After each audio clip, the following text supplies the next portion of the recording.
Alright, hello everybody. We are now live. Hello. Welcome to Anime Hey there, Church. hey there, hold there. Hi there, who there? Hi. I love that. I have even watched Solo Leveling Abridged. Same. Okay, which one? Because we're not sister leveling. We're just regular solo leveling. Speaking of solo leveling, there is an update. Moon. Hold on. Okay. I can barely hear you. Jesus. Okay, go ahead. Why can you barely hear me? Because there was a video playing, and I didn't want it to play. Intrusive ads. Yeah. Yeah. Speaking of intrusive ads, you pay $40 for movie tickets. Why is there 25 minutes of ads? Just saying. We were 20 minutes late to the movie on purpose. Still had 5 minutes of like ads and trailers. Oh well. Anyway, updates, Fat Dog updates regarding Solo Leveling Abridged. So the first draft of episode 2 for the video edits is up, and we need to go over that. Yeah. Yeah. And What? considering I'm gonna Which- be babysitting my niece all week, we probably should do after Anime Church if you're free. Yeah, I was gonna say that. We can go ahead and do that after this. All right, cool. So there's that. There's your good news there. Episode 2 is being put together, and we have tangibility. The tangibility of it is present. It will be out sometime in the near-ish future. The near-ish future. Yeah, we're not putting a date on it yet because we still have to. We'll put a date on it once the render starts. No, we The won't. final render. No, we won't. I won't put a date on it then either because that's not the last thing. We still have to battle copyright. Fuck. Yeah, I'm not putting a. You'll put a date on it as soon as, like, a week after the premiere. And then I liked it, and then we should have put a date on it. Yeah. If you like it, then you should have put a date on it. Exactly. Yeah. All right. And then God created Saturn, and he liked it, so he put a ring on it. And then God created the Remington bolt action. No! God had nothing to do with that. That was all man. Oh. All right. Anyway, so yeah, guys, we're trying to be silly because we do have to start off with a sad story. Yes. Mm. Very sad. But Very, welcome very to Anime sad. Church. It's a cosplay church. We don't judge. Yep. You do you. Someone load up Sarah McLachlan. Da da da da da da da. Yeah, he knew where I was going. I was gonna do like Sarah McLachlan's other popular song. Build Wait, there's me more? a mystery. Yes. Oh. I didn't know that. I grew up in that era. I absolutely know that Sarah McLachlan had 3 hits. It was, you're just used Oh, to just seeing Okay, the okay, commercial. Okay. You're used to Nope, the 3 nope. commercials. Well, I have to stop wonder myself from why. Making a horrible joke. They're meme. I have to stop myself. Oh. Why? No, it's not because they're memed. It's because I was happy. I was watching fucking Codename Kids Next Door. They cut to commercial, and I'm looking at sad puppies. Yeah.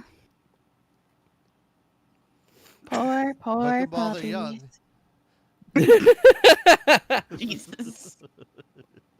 Kind of like the tobacco industry. Christ, if only we had the numbers. That's Dogma for you. Good movie. All right. That being Yeah. said, welcome to Anime Church, Cosplay Church. We don't judge. I'm Rizzy Roberts, your Minister of Science and Technology. I'm Moonlight Sparks, your Minister of Arceology. Praise Arceus. I am Hoshi Nugget, your nun of nuggies.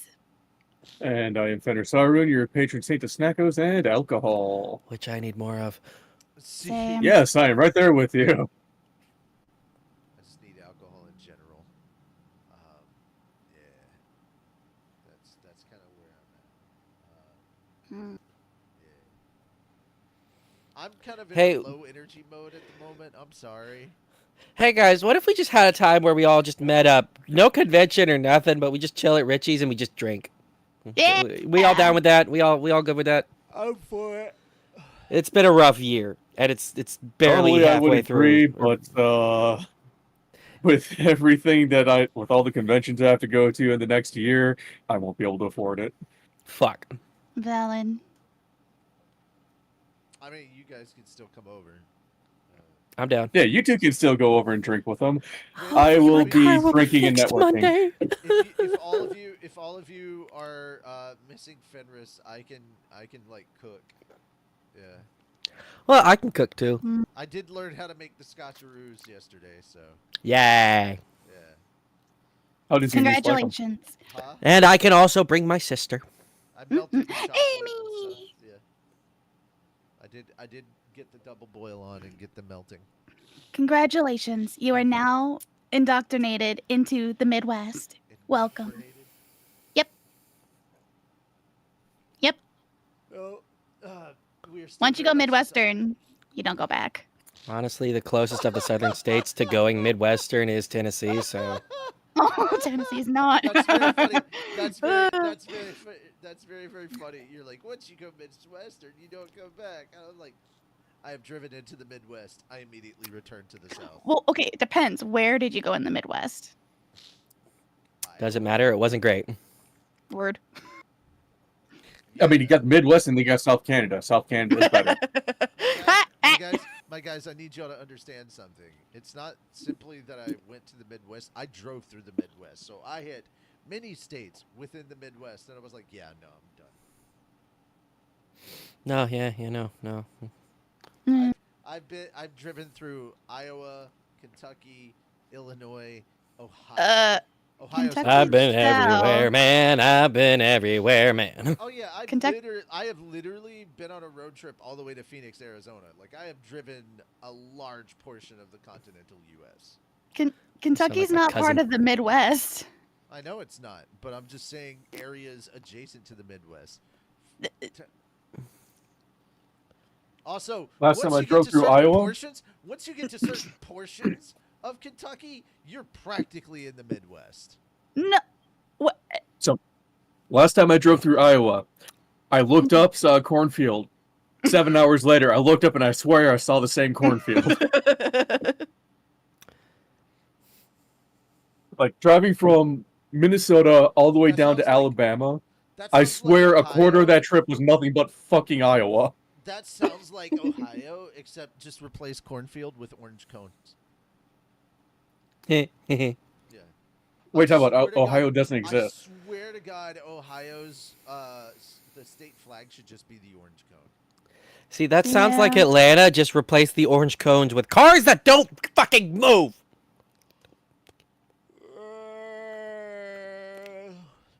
Yeah. But yeah, there we go. I love it. One of OdaFest staff is half American. I'm so sorry for them. We have infected their bloodline. We are so sorry. Mm-hmm. All right. They need a sacrifice. I offer myself. They don't need more American. They don't. We don't. No, they need more to American. sacrifice somebody to clean the American out of them. Also, does he really count as American? He's South Canadian at this point. Like, Oh, Canada. Oh, Canada. oh, Canada. I don't know. I was how fixing good- to say you're doing that wrong. Blame Canada. Blame Canada. No. I'm so glad this is not how we start the shows when we're doing the live panels. Like, if I mean, we it could actually be. if we actually acted like we do on the actual show and the panels, we would not have enough time to even cover the news at all. At all, Cover the news, we actually. wouldn't even start the news. Exactly. Yeah, it would be welcome to Anime Church. We're just gonna dick around for a bit, and we might get to news if we have time. Texas barbecue is good. Well, okay, specifically Austin barbecue, and more specifically their briskets. Mm.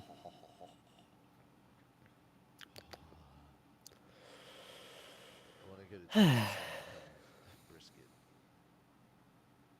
Love a good brisket. I do too. All right. That being said, yeah, we should probably start the news. Moon, you gotta cover the first one, and it's a Sadie. Also, I had to stop myself because we were recently at the other church, and when you're like praise Arceus, I wanted to say shaman and have you say hallelujah, but I was like, yeah, we gotta stick. It's Hawlucha. Hawlucha. Because that's another Pokemon. Yeah, I got you, but like I'll say it the incorrect way I said it for always. All right. All right, let's go ahead and Huh. get started. Yep. Pokemon voice actor, scripted after James Carter Cartwright dies. Voice actress Erica Schroeder reported on Thursday that fellow voice actor and script adapter James Carter Cathcart has died. Cathcart's wife, Martha Jacoby, had announced in January 2023 that he had been diagnosed with an advanced form of throat cancer. He then retired from Pokemon anime at the conclusion of the 25th season, titled Pokemon Ultimate Journeys The Series, in the United States later that year. Cathcart voiced several characters in the Pokemon anime, such as Professor Oak, his grandson Gary, and Team Rocket's James and Meowth. Cathcart had been involved in the franchise since its first episode. He had also worked as a scripted actor for many TV series and films in the franchise.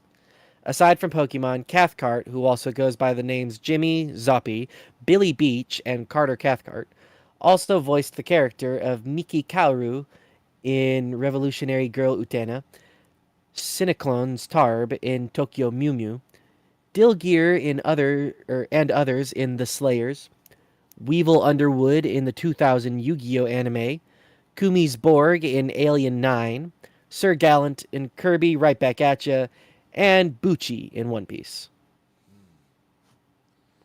Rest in peace, dude. Rest in peace.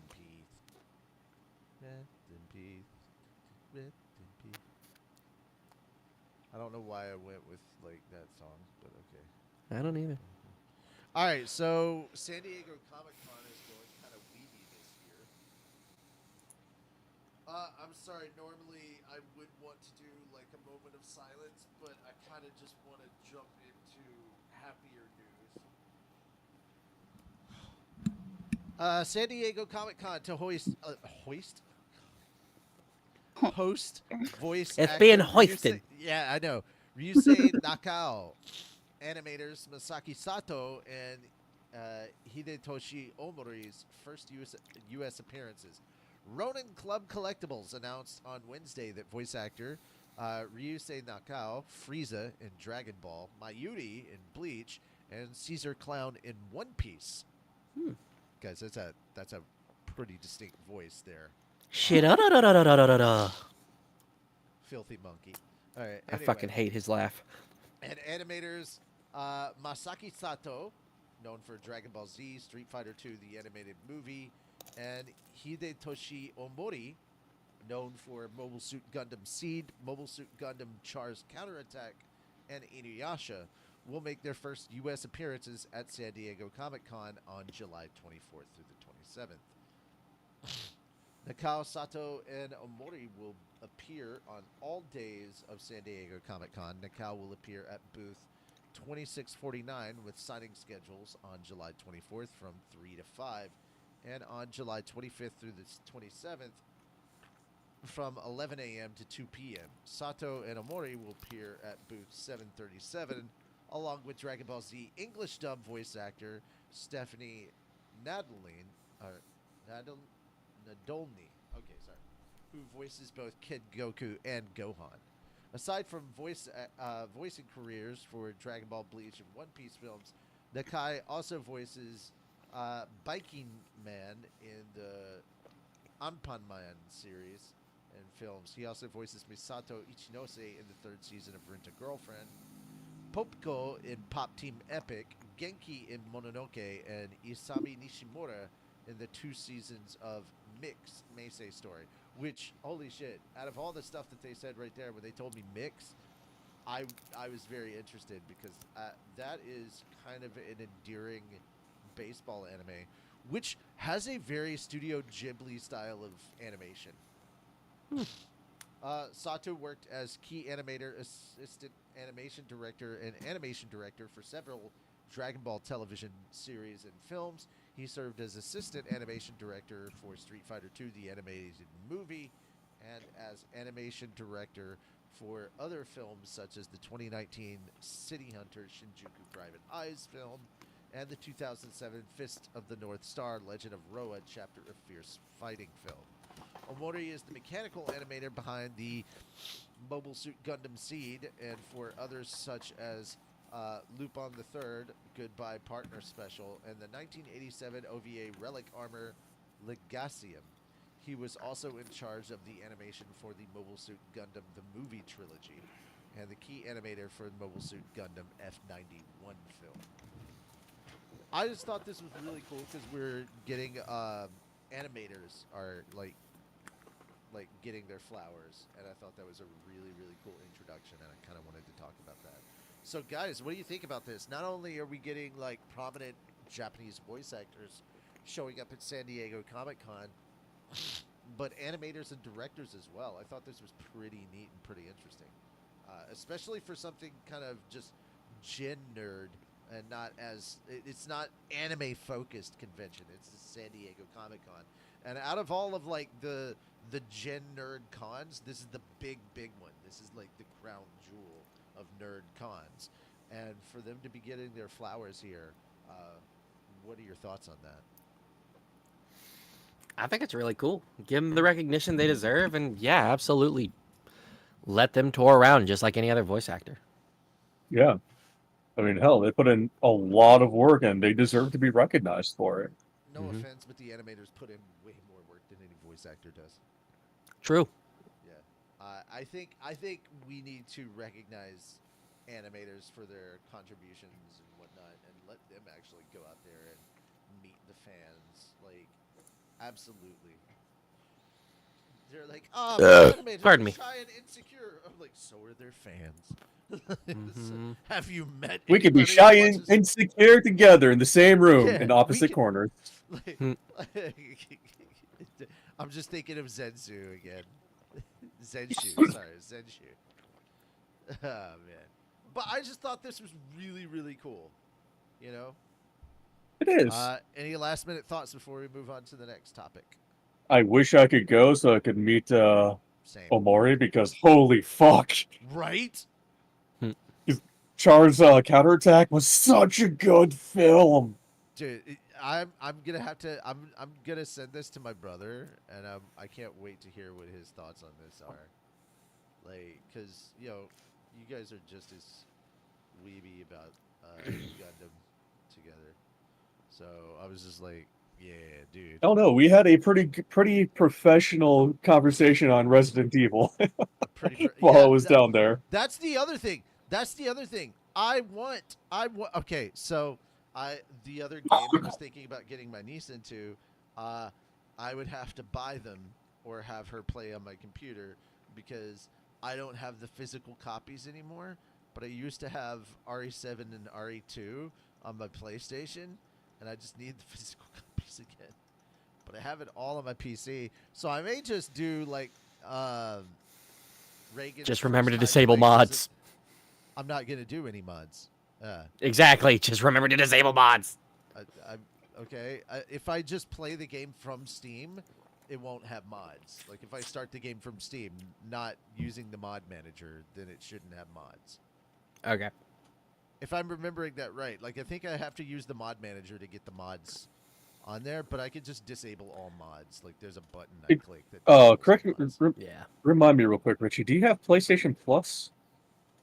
I don't know, and I'm not 100% sure. Oh, Probably. that reminds me. Okay, We so also you have got to do that Steam PlayStation- thing later. Huh? If you have PlayStation Plus, I think one of the games in the catalog is Resident Evil 2. Okay, Ooh. gotcha. So that's something to look into after stream. Well, if nothing else, I thought it would be kind of cool. Maybe like Thursday or something, because I'm literally looking after my niece all week.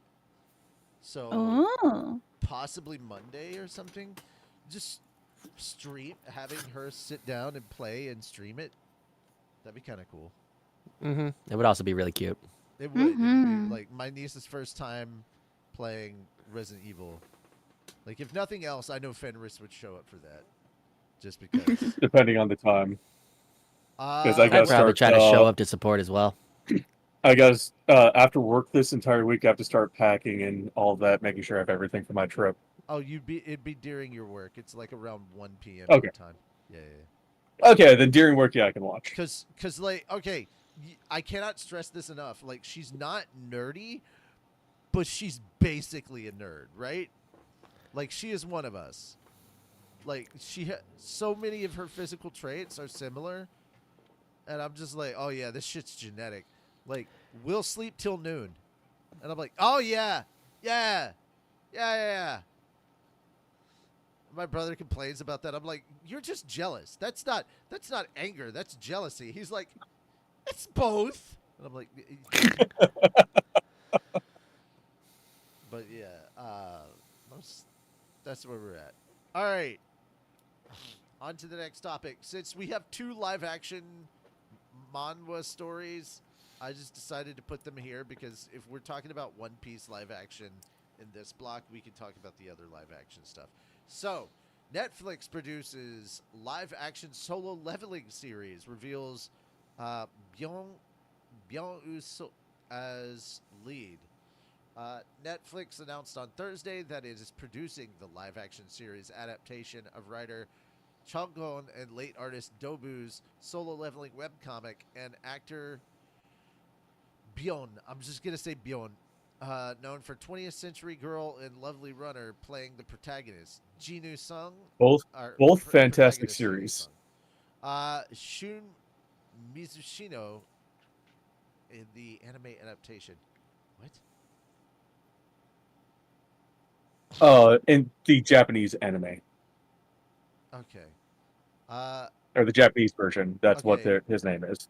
Lee Hae-jun of Like a Virgin and Castaway on the Moon and My Dictator, and Kim Byung-soo from Ashfall and Cold Eyes are directing the series. So there's 2 directors. Okay. Dude, the sentence structure of how this was put together is very confusing. Kakao Entertainment confirmed the live-action series on January 21st. The company's media division is actively involved in the drama's planning, development, and script writing. And then the rest of it is just kind of background on solo leveling. A lot of it is. And we're just saying, hey, it was talked about that there could be a live-action adaptation in this thing, and I'm like, that. This is just word salad to pump the word count. So they can get paid. Yeah, I'm not blaming them on that. But we now have more concrete proof that they are working on a live-action solo leveling. What do you guys think about this?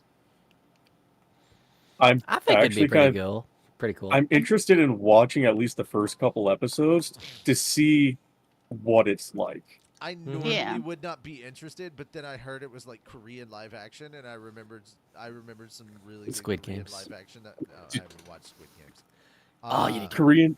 Korean TV shows and dramas lately have been getting better and better. So I've heard. Now To the point where I think it's better than anything Hollywood puts out. Okay, you haven't seen all the stuff that Hollywood's put out. If all you think they do is sequels and remakes, that's because there's no money in the originals that they put out. Like they're under the radar. Oh, I know they do more than just sequels and remakes, but yeah, unfortunately. But also that mindset has been around for 50 plus years. So, yeah. I don't know. I heard Jurassic World Dominion, or the newest Jurassic World, is a fantastic Dino Crisis movie. Really? All right. It's not really Jurassic Park or Jurassic World. It's Yeah. more Resident Evil and dinosaurs, which is just Dino Crisis. They should really stop calling them the Jurassic Park movies at that point. They're just trying to bank. Yeah, they should. Yeah. That being said, I'm interested. When it comes to Korean stuff, I'm more of like on the movie side of things than I am like the television or televised stuff. I'm really, and keep in mind, I'm not a horror guy, but Train to Busan Holy Oh, shit! that was so good. Right? That is one of the best zombie movies ever. Yeah, it's so fucking so intense. damn good. The only thing that I've seen better that took place on on some sort of monorail device was a specific Brad Pitt movie. Bullet Train. That was so fucking good. That was a Bullet damn Train good movie was so too. good. I love that movie. And I Oh. love how just chill he is about everything. Like, just like, I don't even know you. Just the fact That's that like, wait, do you have another dose of the antidote? No, man, I'm sorry. And she's just clamoring, dying. It's like, listen, like I'll be here for you. I'm sorry. I wish it didn't have to be this way. What's really funny is that's Domino from Deadpool 2. It is. All Oh right, my so God. moving from one live-action Korean adaptation to another, Fenris, a live-action omniscient reader's viewpoint film, gets North American anime. yes, North American we initially covered this like 3-4 months ago when it was first announced. Before you started reading it. Yep.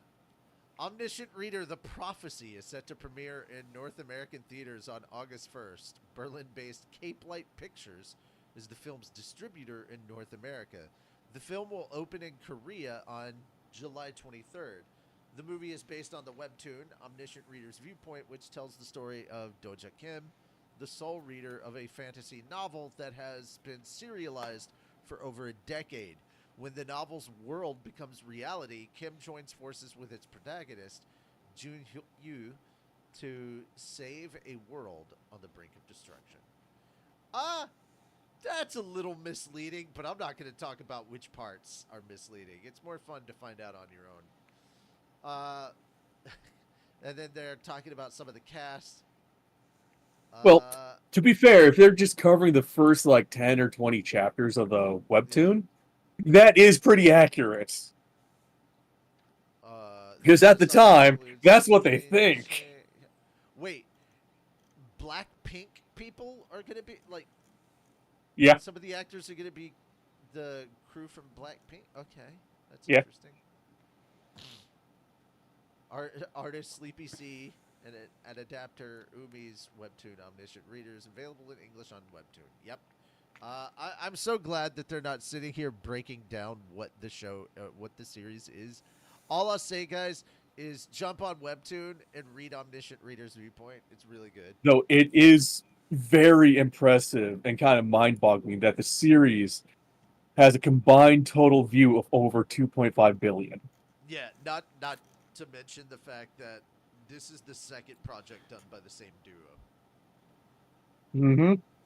They have two series running in webtoons simultaneously. Uh-huh.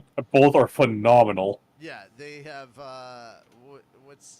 you have Omniscient Reader and then After World in The World After the Fall. World After the Fall. Yeah. Which is just it's a thing. The naked stabber is a thing. I'm sorry, what? Yeah. Yeah. That's what you get for zoning out. Listen, Naked stabber. I have questions, but I'm scared to ask these questions. And I will answer with read the World After the Fall, and you will have your answers. Crazed butt stabber. That's not what's happening. All right. Our last piece of San Diego Comic-Con news, I am handing over to Fenris for you to talk about. Yes, Bandai Namco Filmworks announced on Thursday that it will hold a Gundam showcase featuring 30 years of Gundam Wing panel at the San Diego Comic-Con International on Thursday, July 24th at 7:15 p.m. at room 6BCF. The guests will include the Gundam Wing English dub cast members Mark Hildreth, Hiro Yui, Scott McNeil, Duo Maxwell, and Brad... I know I'm going to butcher this last name, I'm sorry. Swiley, Quattro winner, as well as Gundam executive producer Naohiro Ogata. Bandai Namco... I'm a little sad about that because I was maybe they're not around. I don't keep up. I was really hoping that Wu Fei would be there. Yeah, I was really hoping to, but oh well. Wu Fei. All right, the voice actor for Wu Fei is hilarious because he's like such a serious he's such a serious character in Gundam Wing, and then he plays Kuno in Tatemake Kuno in Ranma 1/2, which is also a very serious character but played very comedically. So it's like, I love you, I would date with you. I love you, I would. I fucking. Oh, it's so good. Anyway, yeah, no, go ahead. Bandai Namco Filmworks is teasing the panel will have the latest updates from the Gundam Wing 30th anniversary project, along with new developments from across the wider Gundam series. It will also offer exclusive gifts to attendees. Fuck you, I wish I could attend.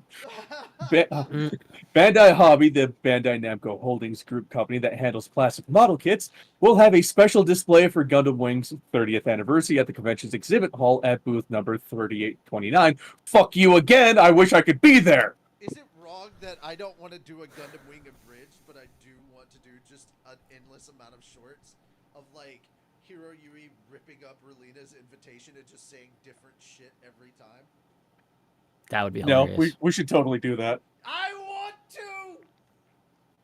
Yay. But, and I'm sorry I'm going to do this, Richie, but I'm not sorry at the same time because everybody needs to know about it. Okay. For those, for some reason, in the last 30 years have not watched Gundam Wing, Hi. that Bandai Namco Mhm. Filmworks describes the anime and its story as Oh no! Mobile Suit Gundam Wing is the second title in the Gundam Oh, alternative fuck you. universe. The I'm story kicks muting off with you. an explosive opening as I am 5 muting Gundam. you. Yep, you're muted. Nobody can hear you. No. You've had 30 years. If you have not seen this by now, go fucking fix that. It's on Crunchyroll. Like, no, we What? don't have to tell them. Like, war. Every Gundam series is War about never war. changes. And how to you stop it. It's not.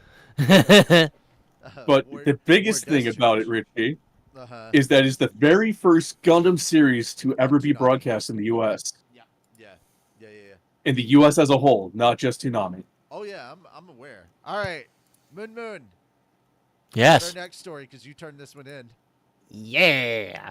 So, Netflix released a little sneak peek for Lego. Specifically the One Piece Lego sets. All of the actors in their costumes, by the way, so that's the fun part. But they get to look at the Lego sets that will be coming out very soon. And it's really fun. We get to see them all be dorks in various ways.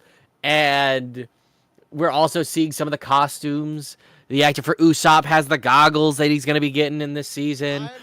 Zoro has his 2 new swords. I'm also a little disappointed that because we had like a Buggy set and they didn't get Buggy on, and I'm like, no, we didn't have Buggy. Yeah. But, yeah. The sets look really cool, and they add, like, a bunch of little fun things to them. So, like, Arlong Park has a button you can press, and it falls apart, like, Luffy's kicking it. The Buggy set has a thing where, Luffy's in the container that's supposed to be filling up with water. You press a button, and it falls apart because he breaks through the glass, It's fun it's filled with just that Lego charm, the wonderful way they just capture things in their interesting ways, and all the little minifigures just look amazing. And like I said, it's just really fun to see the actors just playing around with all this stuff. Mm-hmm. And the sets they have are Baratier. They have a little set that's supposed to be like from when Luffy was a kid. It's tiny, but it's still pretty cool. They've got Arlong Park, of course. They have a set from Buggy's Circus. And did they have any other sets? I think they had another set, maybe. The Mary, Ah, yes, of course, the Going Merry. which is a 1,300 piece set. Oh, I also love that they incorporated the chains inside Arlong Park. The chains used to hold Oh, yeah. Kid Nami. Yeah. Yeah, when Lego makes something, they put in so much detail, so many little jokes and stuff. I really want to get the Mary just to take it apart and be like, ooh, ooh, ooh, what's in there? All right. Any last minute comments on the Lego sets? I love seeing all the actors' inner childs just come out. That's really cool. Absolutely, and just watching them play around. Ugh. Alrighty. Anything else before we move on? Because we got the gaming block up here. Hooray! Okay. Yay! All right. Good stuff. Yeah. Okay, so a dev insight for the upcoming Destiny Edge of Fate, which drops on Tuesday, came out. And I'm going to be honest, I really have not been feeling this, and I didn't really care up until this dev insight. And now I'm like, well, fuck, I want to play it. And so, hearing the writer, the lead writer, or the director of the narrative talk about this and saying that everything is based on choices, and the question of how many of your choices are dictated by fate and do you have free will. So it's getting into those existential like questions of what is fate, and do we actually have freedom with our choices, or are we just following like this paved path or whatnot? And it's like, what an interesting set of questions. And it's all set off when this person that we have encountered throughout Destiny called the Emissary decides, you know what, F that, I'm quitting my job. And it sets this whole thing apart, because the job of being the mouthpiece for four-dimensional higher beings entailed that they no longer had control of their body, they no longer had control over their choices, and they just decided one day, no, F that. Now they have to train up the next person that's going to replace them, and the horrors that might lead to. And I was like, all right, that's an interesting enough concept for me to at least check this out. So, like, you had my attention, now you have my curiosity, you know? Or the other way around. I don't know. It's however the line is said. I don't remember right now. It's been interesting. It's been a day. Yeah. That being said, it just looked interesting, and I do like some of the stuff that they've shown. I've liked some of the gameplay stuff that they've arranged. We're now getting world tiers where things will get progressively more and more difficult even after you've done the narrative. If you do the narrative on Legend, then you immediately unlock the 4th world tier, and they go up to 5, and the harder things get, the better the loot pull for the rewards and stuff. So I'm just like, all right, cool. And yeah, apparently it's going to be kind of a Metroidvania style, and this is an interesting new area to take Destiny into. I'm curious how it goes. Cautiously optimistic is kind of where I'm placing it. But yeah. I think I'm the only one that has any kind of like smidge of love left for Destiny at this point. So I'm very fond of it. I just don't have the. No, I think I do have the latest couple expansions. you do. I just haven't gotten into it for a while. No, I don't blame you. I mean, a lot of the stuff that they're putting out. The good news is that they're also getting rid of a lot of the FOMO. So, like how we've been doing episodes and seasons and stuff, like they go away after their time ends. That's not the case with the upcoming free expansions that are going to be hitting in 3 months from now. So, like once they're here, they stay, and you can play them whenever. So, yeah. Don't know how that's going to affect the live service model, but that's good for the fans. Yeah. I'm cautiously optimistic. They're starting a new story, and I felt like we got a really, really good conclusion to the Light and Darkness saga, and how that ended with the final shape. I thought the final shape was really well done, gameplay and narrative, and I was like, hey, if that's the end of Destiny, then I'm happy with that. Yeah, But it because is what it that's is. that they pretty much peaked right there, honestly. Honestly, yeah, and it's so sad that it did not do well Yeah. financially for them. Mm-hmm. But yeah, everyone that played it, even the critics, were like, "Holy shit, this is really good." And we're like, "Yay!" Um, but yeah, I don't have any other comments on this. I just thought it was neat and wanted to talk about it a little bit. Everybody has their own stuff, and this one's mine. That being said, let, we can move on. Mm. Helldivers is dropping a new warp on, baby. Woo! This one, this one is so like okay. This is the most Helldivers esque like trailer I've seen for a warbond to come out yet because now they have voice lines from the Helldivers where they're celebrating and everything. Nice. It's just I do like looking at some of the new weapons and stuff. I love the Helldivers commercials. Honestly, I love their little trailers and stuff. Like they everything they do, their ads are so in universe, you know? And man, oh, also the ability to just kind of warp behind certain targets and things. Oh my god. That's so cool. And you make them explode when you warp past them. Nice.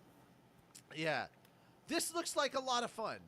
Also, oh, we now have a laser Also- sentry that's coming with this. Cool. Yeah. Also, I like the Gatling gun looking thing. Yeah. That just.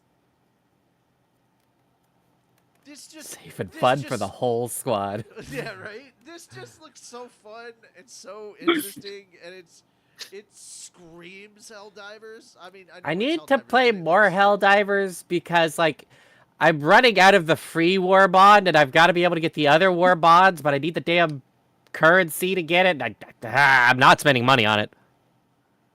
Oh, that's the Gotcha. beautiful thing. They don't want you to spend money on super credits. They give you ways to make super credits. Oh, I know, yeah. but I need to play the game more is the problem. Ruin my day, Dio. Ruin my day. Pain, Dio. Pain, Dio. All right. The next one I brought up specifically because of a game mode. All right. So yes, before we get started, yes, Fenris, I'm very well aware that I need to finish Ghost of Tsushima. You've had my game for over a year, damn it. You could have taken it back at any time. I forgot to grab it, but I know you still need to finish it.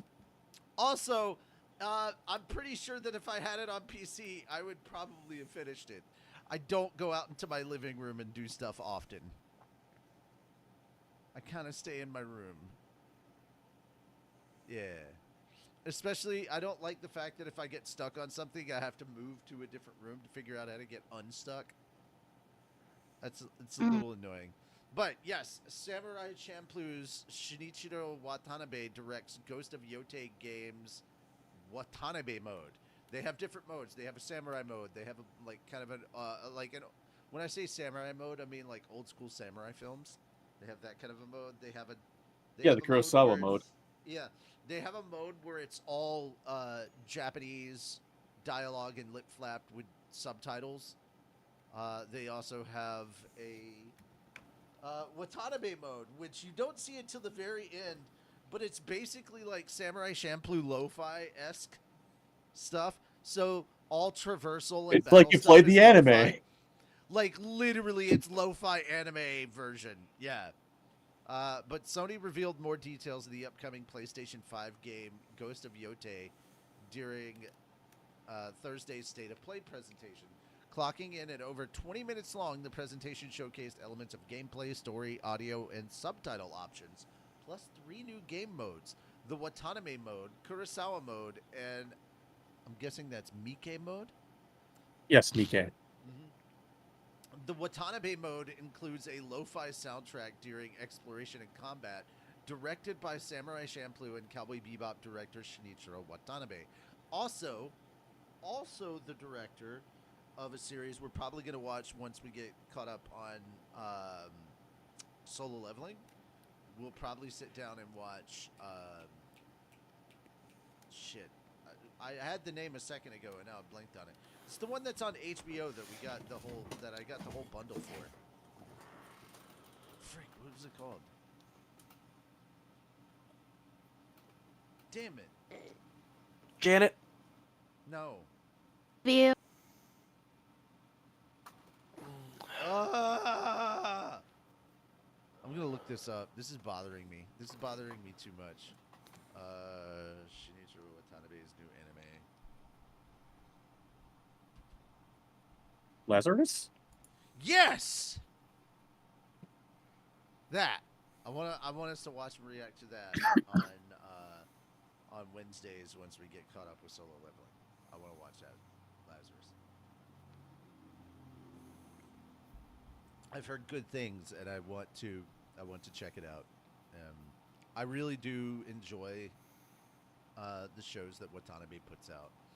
But yeah, I thought this was pretty interesting. I'm not gonna buy it outright. Like I need to wait until I've at least finished Ghost of Tsushima, which isn't to say that it's not a bad game or anything. It's just I have a lot going on, and then I lose track of things and forget about them, and a year has gone by and I haven't finished something. Dude, the amount of games that I've started that I have not completed is ridiculous. Welcome to ADHD. All right. And our last thing in games, Shonen Jump Plus manga service is getting a mobile game this fall. So Shueisha and Bandai Namco Entertainment announced in a teaser promotional video on July 3rd a new mobile game app based on Shueisha Shonen Jump Plus manga service titled Jump Plus Jumble Rush, which will release for iOS and Android this fall as part of the service's 10th anniversary. It is a manga-framed tower defense game and will feature characters from Jump titles across different genres such as action, comedy, sci-fi, rom-com, all serialized on Jump Plus. Players can create a party with their favorite characters and fight approaching enemies. The game's website features characters from the following manga series: Spy Family, Kaiju Number 8, Don Don, Chainsaw Man, Haran-san is Indecipherable, Majilumere, Ron Kamanohashi, Summertime Rendering, Hell's Paradise, Takopi's Original Sin, Hokkaido Gals Are Super Adorable, Lycopene the Tomatoid Poodle, 2.5 Dimensional Seduction, 'Tis Time for Torture Princess, Oblivion Battery, Chain Soldier, and Red Cat Ramen. And there we go. Yeah. Ooh, nice. I mean, the stuff that I saw was mostly featuring Spy Family, Kaiju, Don Don, and Chainsaw Man. But, yeah. Oh, dang it. I forgot about this. Okay, so I had to fix the thing because you forgot the L in the visual, and that broke the link. But the link works for YouTube because I did add the L on that. So give me a second. I need to fix the link. No, not. Okay, go to. Delete you. And we can delete you guys too. There we go. Bam, you're all done. Okay, so Hoshi, this one is you. Mm. There we go. Now the link should be working. Oh, dang it. Let me fix that. What? Fix There what? it is. I had the old link. Never mind. Okay. Agents of the Four Season Dance of Spring anime releases summer visual. Ken Yamamoto directs the series at Wit Studio. The upcoming anime Agents of the Four Seasons Dance of Spring, based on the light novel written by Violet Evergarden creator Kana Akatsuki and illustrated by Suo, has released a touch of summer fun in the latest seasonal visual. A small video showcasing the summer visual was released, and if it's anything like Violet Evergarden, like, oh, we're in for it. Oh, it's gonna be so good.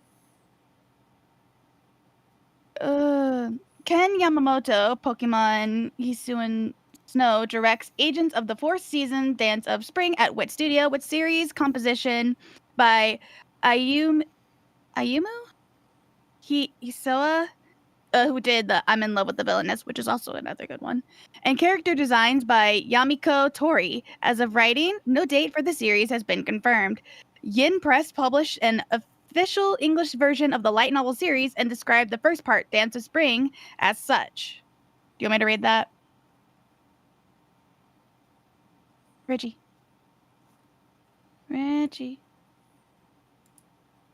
I? Hello? The Watanabe mode? Do you want me to read the synopsis? Oh, I mean, I mean, buys time until he gets back. Okay. Winter was once the only season in the world, but such an existence was too lonely to bear, and so it created spring to love. Before long, the earth wished for more time to rest in the cycle, and summer and autumn were born. The ones who carry the cycle are called the agents of the fourth season. Hinagiku, the agent of spring, disappeared from this land 10 years ago, taking the season of spring with her. Now, after incredible hardship, she has returned to restore the cycle to its proper state and, as in the myth passed down since the dawn of time, she sends her love to Winter. Well, that's sad. Like, oh, I love Violet Evergarden. The story is amazing. The designs are amazing. Everything about it is amazing. So I am excited for it. And yeah, what do you guys think?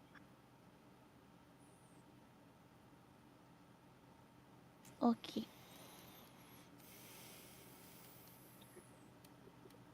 Yeah, I have no foot in this because I have no idea what. I've never read it. Never. Yeah. yeah, same. You've never watched Violet Evergarden? I haven't.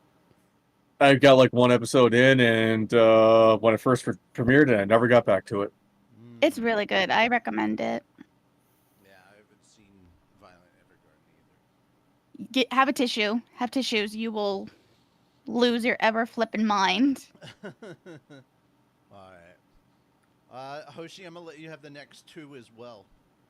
Woo! So the Bookworm Mm-hmm. and The Bookworm. oh yay! I'm excited. Yeah. Hooray! Oh wait, no!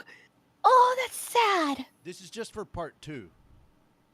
Okay, good. Yeah. I thought like ending. I was gonna be like, no. Ascendance of a Bookworm, Part 2 manga listed as ending in 13th volume. Amazon is listing that Suzuka's manga adaptation of the second part of Miya Kazuki's Ascendance of a Bookworm, Biblia fantasy light novel series will end in its 13th volume, which is slated to ship on September 15th. Suzuka is serializing the manga on TO Books' Corona EX website. 2 books released the 12th volume in Japan on February 15th. J Novel Club is releasing the manga in English, and it describes the first volume. Do you want me to read that or no? No. Okay. J Novel Club released the manga's 9th volume in May of 2024.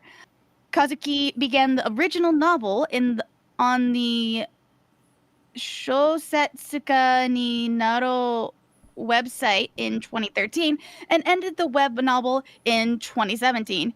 Yushina illustrates the print edition, which is beautiful. Just mwah, chef's I have kiss. my mouth full, so I couldn't tell you that you don't have to read all of this because this is literally just backstory on like the stuff. Gotcha. It's kind of they add a lot of this stuff in To kind of pad out as the word article. count. Yeah. Gotcha. Exactly. All right. But yeah, from my understanding, this means that the manga is ending part 2 of the story, and then hopefully they'll adapt part 3.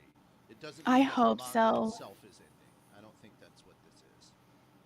I really hope so. Because like I love this series. It is beautiful. Just Oh, it is. Also, hey, next story, we're getting more anime for it. I'm so excited. Okay, next one. Ascendants of a Bookworm, adopted daughter of the Archduke.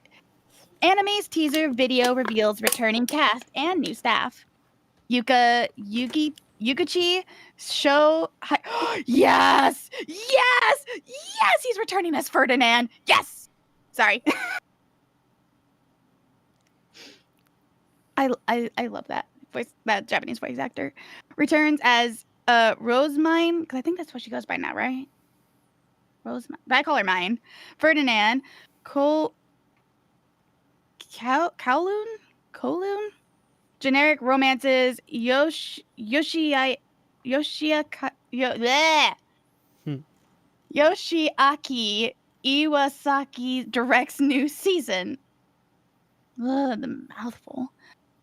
The official website for Ascendants of a Bookworm, adopted daughter of the Archduke, the new television anime of Mia Kazuki's Ascendants of a Bookworm light novel series, opened on Monday and revealed the new anime's teaser visual and video, returning cast and staff, as well as new staff.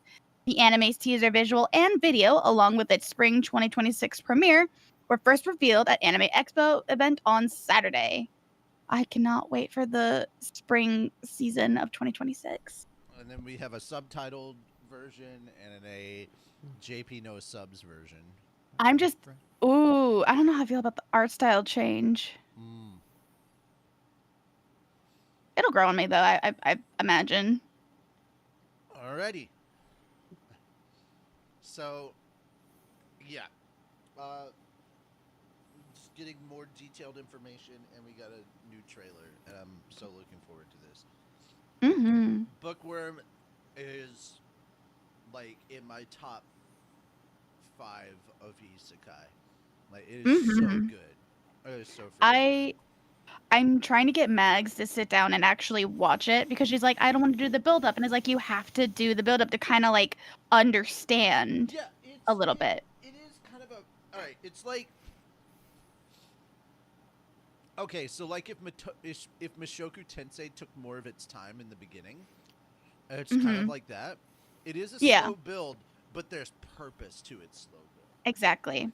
And if you've wanted to have kind of like a mixture between isekai and slice of life, you kind of get that vibe here. Like it's not pure just slice of life, but like it definitely has a different pace from a lot of your isekai, which is like we rush to show you the progression of things, and it's like no, and I mean I kind of like it because sometimes I like being able to see that build up, kind of like this is where she was and this is where she is now, and kind of that like how did she get here, so we can understand and really like get to know her and other people as a whole. Look, a climax is nothing without the appropriate build and anticipation. Also, it's just real nice how well the natural pacing works once you get to like season 4. And then you're looking back at everything you've watched, and you're like, "Holy crap! How far we've come!" You know? Oh yeah, I'm gonna be making Mags watch Mushoku Tensei. Really? Yeah, because she went to Hot Topic the other day, and she's like, "Hey, you like that anime, right?" And I'm like, "Yeah." And she's like, "The blue-haired girl, she's on this T-shirt. Her name's Roxy, right?" And I'm like, "Yeah." And she's like, I got you the shirt." And I'm like, "Oh, thanks. You want to watch it? Sure." Rylan's not watching it. No. And she's asking like, "What's it about?" And I'm like, "Oh, you'll find out." See, you'll find out. See, this is the thing. That's why we were so gung ho on like hoping the anime would be good for T-Bait, because it is very much Mushoku Tensei like. But if Rudy wasn't a giant flaming pervert, you know? Yeah, which is sad because like and sometimes I feel like any of the goodwill we could have had toward this, like even when I gave you guys the the comics to read, the anime left such a bad taste in your mouth that it felt like neither of you could really enjoy it, and it was like, I knew going in what it was. I was like, it's homework. It's just homework for the panel, guys. I'm so sorry. But like the book was good, but at the same time, I'm like, this could have been this, and it wasn't. What? It's so it honestly it borders on disrespectful. How that anime was handled Yeah. borders on disrespect at this point. I can agree with that. Yeah. But no, I'm really looking forward to more Ascendance of a Bookworm. Bookworm's such an interesting show. Mm-hmm. Yeah. I agree. I have not been reading it. Okay. So Moon and Fenris, you guys know how I am with series. I have purposely been trying to avoid reading this because I know that if I start reading this, I will go past the anime, and this is one of those series I don't want to get spoiled on a new seasons of the anime about. That's how much I care. And I have spoiled myself on so many other series. So if that says anything, Mitch, hopefully it says something positive about this series if you ever consider looking into it. All right. Speaking of Moon and Fenris, you guys have like the last couple of ones. So Fenris, if you would take the next story for us, please. Let's see here. I'll take the next one, Moon. The Kaiju number 8 franchise posted a Godzilla vs. Kaiju number 8 crossover poster on July 7th. The post noted that the two franchises' influential designer Mahiro Maeda created the art, which has a dynamic illustration of Godzilla, the symbol of monster movies, facing off against the New Age monster tale Kaiju number 8. Studio Kara subsequent. Thank you. That whatever the fuck he just said. Quote reposted the crossover poster. Quote reposted the crossover poster saying a special collaboration illustration for Godzilla vs. Kaiju number 8 by our company's Mahiro Maeda. Kara also noted the poster was first revealed during the Kaiju number 8 panel at Anime Expo. Maeda designed monsters for the Kaiju number 8 anime and is also credited with the image design of Shin Godzilla's title monster, as well as the film's conceptual image board art and storyboards. In addition to his contributions to works ranging from Nausicaa of the Valley of Wind and the Vision of Escalaflone, why can't I fucking talk today? To Kill a Kill and Mad Max Furry Road, he personally directed Blue Submarine number 6, Final Fantasy Unlimited, Gankutsuo, the Count of Monte Cristo, parts of the Evangelion franchise, and the Animatrix's Second Renaissance Part 1 and Part 2. Kaiju number 8 Season 2 is set to premiere on July 19th, and it will simulcast on Twitter worldwide. I was already on board with Nausicaa, and then you just keep dropping bomb after bomb after bomb of hits that this dude has worked on. Holy crap. That's so cool. I need a fucking beer or something harder because goddamn I can't read without drinking. Apparently. It's okay. We're on the last story, and it's mine. It's like Snickers. No, we're not on the last story. We're on the second to last story. Yeah, no, the last story is mine, though. Oh, okay. Yeah, absolutely. And I'll give either of you two the webtoon one as well. Oh, wait. I could do it. Do I have everything pulled open then? Webtoon Entertainment announced on Thursday a major organizational shakeup, including the creation of a consumer goods division and a rebranding of its production company. Tina McIntyre, formerly SVP and head of global publishing, will lead the new consumer goods division as SVP, head of consumer goods. Her expanded role will encompass publishing operations such as Webtoon's own imprints, as well as merchandising and licensing teams. McIntyre was promoted to SVP in 2023 after holding leadership roles at Wattpad Webtoon Studios and Wattpad. Meanwhile, the company's production company had been... The fuck? Oh god, I just almost had an aneurysm reading that. Has been renamed Webtoon Productions, retiring the previous Wattpad Webtoon Studios brand. David Madden will serve as president of the rebranded entity, continuing to oversee global film, TV, and animation development. Madden's prior leadership roles include stints at AMC Networks, Fox Television Studios, and Berlanti Productions. I so want to make a horrible joke about how he also is part of a failed gaming franchise. Fenris, I realize you're like a walking Snickers commercial, but for alcohol.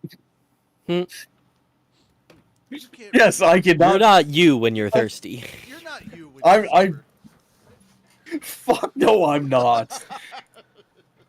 Which says a Get this man a Guinness Stout. Get this man. which says a lot about how bad of dependency I have on it. Oh no. Additionally, I thought that was a funny Maximilian joke. Joe will now serve as Vice President, Head of Strategy for Webtoon Entertainment's global IP business team, while maintaining his position as General Counsel and Corporate Secretary. In his expanded role, Joe will focus on driving new strategic initiatives across Webtoon Productions and the broader IP ecosystem. I knew it. That explains everything about Webtoon's vice president is Mojo Jojo. Dun, dun. Okay, on to you, Moon. I am done reading for the fucking day. Now I don't feel. Now I don't feel bad that I take most of the stories. I'm like, oh, I'm doing Fenris a favor. Yeah. All right. Oh shit! Hold on.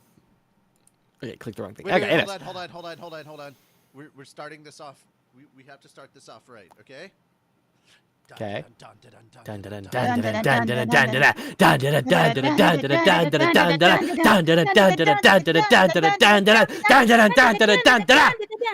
Tanami to run dan anime. Woo, hooray! Tanami actually has something new for once. Heh.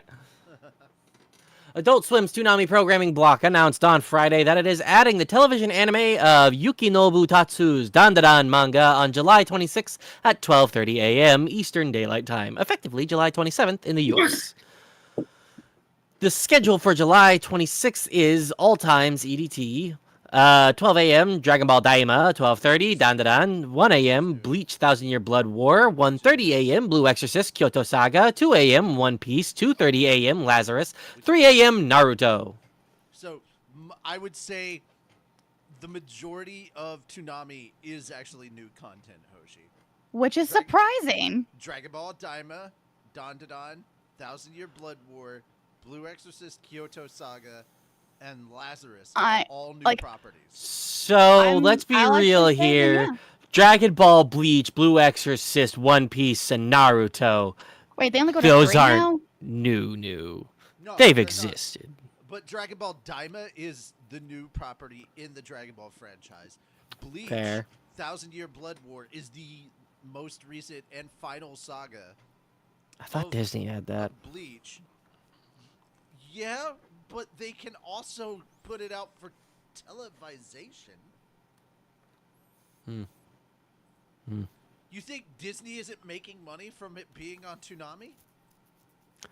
Eh. Also, Bleach may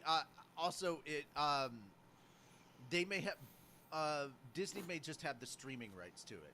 The televised rights are Wait. different. Fair enough. The Blue Exorcist Kyoto Saga is also like the most recently released animated saga, and Lazarus is absolutely new. What's up? Why is it only going to 3 a.m.? I thought Toonami used to go to 6. The Toonami block is only a 3-hour block. Now, Back in my day, it used to go over to 6. Yeah. Back in my That day, it was in the was- fucking afternoon. Back in my day, it was Yeah. in the afternoon too. Back in my day, all right. The reason I love Toonami is because they finally released Sailor Moon R, S, and Super S. Yeah. But unfortunately, we got the Kissing Cousins, which is actually way worse. It's like, Yeah. Look, they're not lesbians. They're just cousins who are really, really close. 'Cause I- that's you know what? totally better. I would prefer that they actually were Japanese lesbians than just Alabama children. Look, and Sanji never had a cigarette. It was all just a lollipop. Yeah, lollipop, you guys. The and whole nobody time. bled. It was all just sweat. Yep, and there were no guns whatsoever. They just had squirt guns because obviously, devil fruit powers. They get weak with ocean water, so you just spray them with ocean water, right? And nobody's naked. Ever. And when those guys came in to get Kaiba, they just pointed at him menacingly. Yeah. Just pointed menacingly. All right. I'm really happy. Don to Don is headed to Toonami. I am And it too. makes sense. It makes sense. It's in like the cat hours block. For those of you that don't know, cats are most active during this time of the night, and that's why I call it cat time. It's cat hours. Cat time. There's no need to feel down. We said cat time. Cat time. Also, here's the thing: they never said how long the Naruto block goes. It's not necessarily 30 minutes. It could be an hour. We don't know. Oh, Naruto. Especially because, yeah, it's fucking Naruto. It goes on forever. Just skip the filler. Says please. the guy that has watched One Piece to currency. Yeah, and I skipped the filler. How do you know it's filler? Oh, Because they have a the list. wiki has a list. Oh. But there's one filler in One Piece you don't skip. Don't skip. Ever. Because it's You funny. Never skip G8. You never It is skip so G8 funny. Because honestly, it's the filler that is least filler. Because Interesting. It's 100% on brand. Like it is the character's moment to shine. Oh, Gotcha. gotcha. While also being some of the funniest shit. Like literally, you've never seen a goofier version of Luffy where he trolls so hard. You can tell this motherfucker was partially raised by a Marine.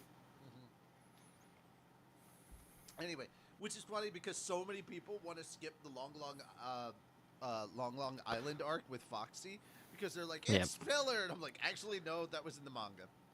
Yep, Long Island. It's kind of annoying, but it's also just a lot of fun. But we also get to see like what happens when Sanji and Zoro put their differences aside for just 10 seconds? Yeah. Also, dude, you don't skip Long Island because if you do, you miss Luffy in an afro. And that is the greatest thing ever. Yeah, I love how they keep going on about afro. It's like, don't worry, I'm sure he can win because he's got that afro. And that's Robin saying that, the most serious of the crew, but she's also not. Yeah, you guys have to understand. I fucking love Robin. Great. Just the interactions between Foxy and Luffy alone are. Oh yeah. You must be that split-head sister. Why you gotta say that? Every time they say split head, it's just like Foxy's kryptonite. Just you don't gotta keep saying it like that. What are you talking about? I love the moment where they were both complimenting and talking crap to him to distract him so he couldn't stop the race. And so you just see him like, yay, collapse, yay, collapse. Hey, split head. Oh, it's so funny. And Nami is like, we need to switch. I can't keep complimenting him. It hurts. Oh, man, it was so good. Oh, fucking love that anime. It's the dumbest arc, but simultaneously, it's the most One Piece arc. Absolutely. Especially when it's like, okay, so Luffy's gonna be our strongest skater, right? Question, what? How do I skate? Ah! Oh.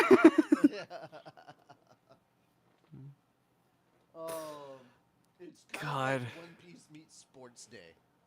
Uh-huh. Yeah. It's so worth it. I don't care. Like, I can understand why people are upset and it feels like filler and blah, blah, blah. But fuck you. It's funny. You gotta realize, we literally just got done with Skypiea and then had G8. We needed some... And keep in mind, in the manga, there was no G8.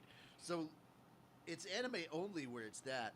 So you gotta go from Skypiea to fucking Water 7 and Enies Lobby without a break?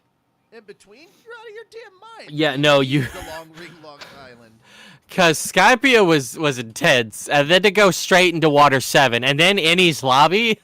Yeah. I cried enough with just Water 7 Enies Lobby. Thank you. I don't think I can handle the intensity that would be doing all of that after Skypiea. Oh God. It would just be an endless run of way too serious shit because you go Skypiea, Water 7. Enies Lobby, Thriller Bark. Thriller Bark is not that serious until it does get serious. Yeah, but Thriller Bark is less comedic than Long Island. It's literally starts with the 3 scaredy cats going off the boat first, and then everyone else is all like, I hope they're not hurt. I'm Oh, not saying look, that it's not zombies. funny. I'm not saying that it's not funny, but like at the same time, there's a darker undertone to everything True. going on in Thriller Bark versus like just from the visual of Thriller Bark, it has like this dark, creepy undertone the entire time because it's horror themed. Like, it's And then gonna once be the made big by old a- bear man comes in, ooh. I mean, again, I'm not saying it doesn't have its funny moments, like a zombie trying to crawl out of the ground. Luffy walks up to him and just pushes him right back down. Don't push me back in! It's just you. Luffy would be the guy to walk through a haunted house or watch a horror movie and just not be phased. He would laugh his ass off and then He start would trying to find it ask the movie if it hilarious. wants to join his crew. Yeah, exactly. Yeah. But then we go from that to Saboti Archipelago. Like, it is nonstop, relentless shit Yeah. of untold seriousness. We need breaks sometimes, and yes. Yes. And goes. yes, Shabody. Saboti Oh, was- oh, And then Saboti just kicks Ooh. off all the serious shit. absolutely. Yeah. So Bodhi's where you're sitting there gasping for breath, like, just give me a fucking minute. And you're What like, do you mean? You're like, Oh okay, God. okay, it's over. What's going on with everyone else? Shit ramps up another level. Are you kidding? Ah! No! Because we go from Saboti to Amazon Lily, then Amazon Lily to Impel Down. From Impel Down, we get to Marineford. And it's just And non-fucking Marineford- stop. If you don't cry for Marineford, you don't have a fucking heart. Yeah, man. You know, kind of like... Huh.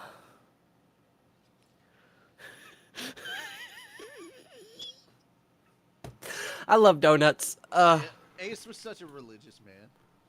Oh yeah, he was He was very holy. holy. Yeah, exactly. All Wait, right. what? Don't worry about it. Oh, okay. If you haven't watched One Piece, we'll get you there eventually. It's really... the thing is, everybody's like, oh my god, One Piece, there's just too much. And I'm like... Mm-mm. Not even in the top 10 of longest anime. Fucking look, what's it called?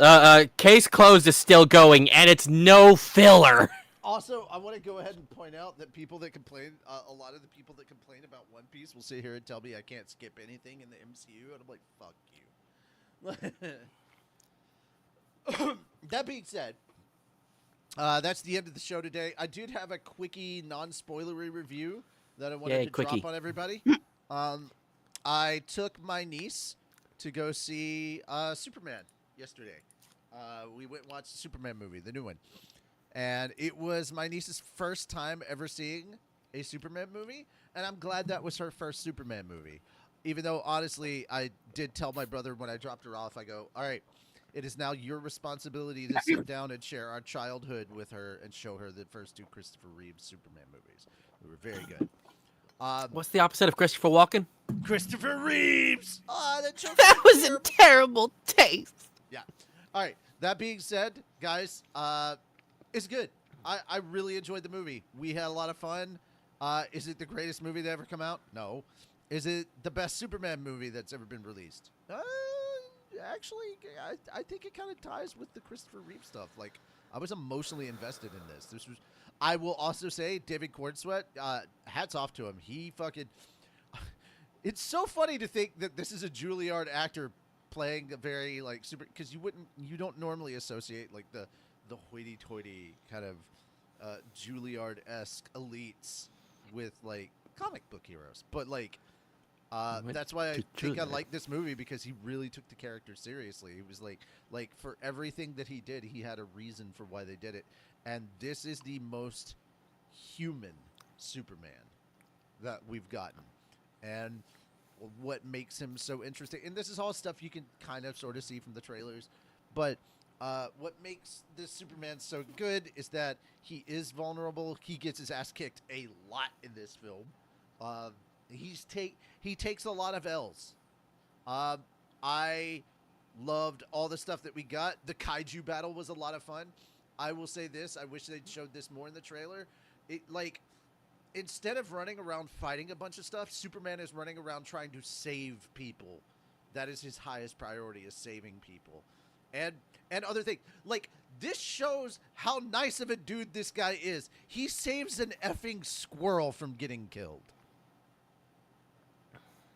This dude is nice. He literally gets stepped on by a kaiju so that a dog won't get squished. This is a Superman that cares about living things, and I appreciate that. Man, that if only more superheroes actually, cared about dogs instead of humans, this world would be a much better place. Also, Well, Batman doesn't hurt his dogs. No, he doesn't. No, but he doesn't save. He prioritizes humans over dogs, from what I've seen, and it should be the other way around. Humans take a back seat, dogs take front seat. Fair. Depends on Less humans in the world, better. No. When it comes to, you gotta understand, when it comes to Batman, it's not priorities of species, it's priority of types. So depends on the dog, depends on the human. Batman won't save people. Batman won't save dogs. Batman is not heuristically good. Batman is very morally gray. It depends on the dog, depends on the human, depends on the situation. That's just kind of where Batman lands on the spectrum. That being said, though, speaking of dogs, we did get a lot of really good stuff with Best Dog. Also, Ezekiel. As far as Shield Hero, I have nothing to do with that. That's a different team over at Fat Dog. So that's not us. Or this group of people. Like, we voiced for it, and we're excited to put more out.